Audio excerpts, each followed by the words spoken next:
salaamaaleykum waa coalition Yewwi Askan Wi salaamaaleykum waa Pikine waa fii nag li fi xew mooy parrainage bi ñu ngi wax parrainage pareeguñu waa APR li ñu def mooy dañu yónni seen ay éléments ñu dugg ci kër yi di jël parrainage au nom de la coalition Yewwi Askan Wi te ñoom APR lañ bokk donc loolu moo fi ne le gars mu ngi nii yéen a ngi koy gis donc dafa dem au nom de la coalition Yewwi Askan Wi fekk ne APR la bokk su demee nit ñi danaan moom Yewwi Askan Wi la bokk di ci Pastef ne donc dañoo bëgg a jëlal parrainage Ousmane Sonko suñ ko waxee waa kër yi rek waa kër yi dañu leen di signaler automatiquement fekk moom day fen usurpateur la da koy def au nom de l'APR.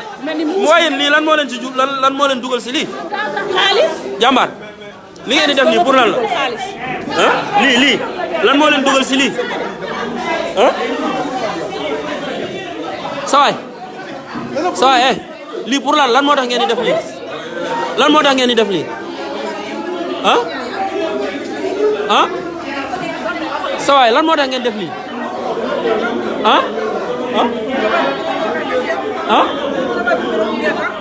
tu travailles pour Benno Bokk Yaakaar waaw d'accord tu as le droit de travailler pour Benno Bokk Yaakaar mais tu n'as pas le droit d'utiliser le nom de Yewwi Askan Wi pour travailler au compte de Benno Bokk Yaakaar n'est-ce pas lu tax nga def loolu lan moo la dugal si loolu ah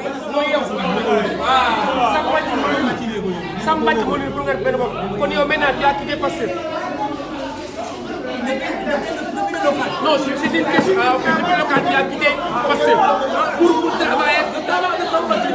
Ok. waa léegi d'accord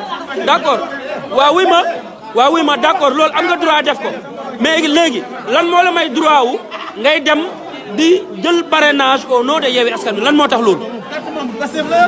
non woo mun na yor carte membre Pastef xëy xotti ko loolu c'est son xolal c'est lui mais lan moo tax ngay dem di jëli ji parrainage au nom de Yewwi Askan Wi lu tax nga def loolu. sawaay tontu ma ci sama laaj bi.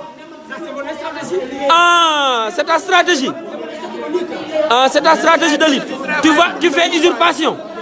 Tu usurpes l'identité d'autres personnes à tes propres fins. C'est ce que tu es en train de faire. Regardez, l'autre c'est sa stratégie.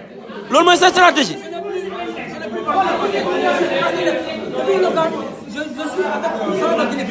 Ouais, d'accord. Maintenant, tu as utilisé pour stratégie d'utiliser le nom de Yewwi Askan Wi pour avoir des signatures. ah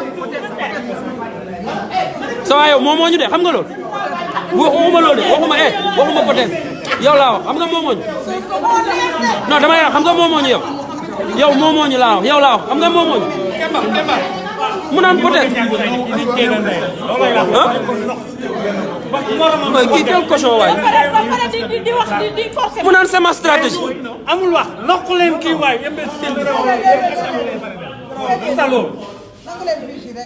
ba pare yóbbu ko police na mu naan peut-être waa kii nit la ah kii doomu xaraam la waay kon moom ak ki ko yebale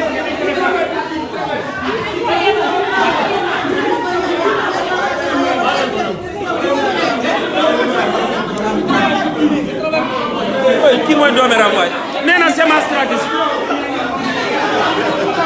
kii da nga koy yebal.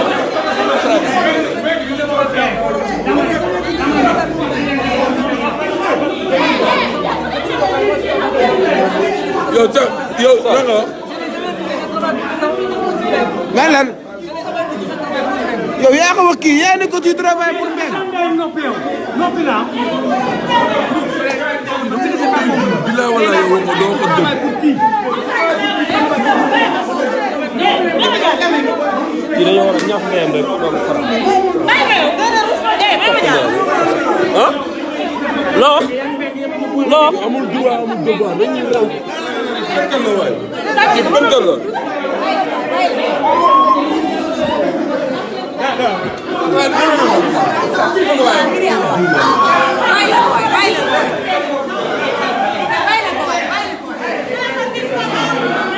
Daouda sa affaire yu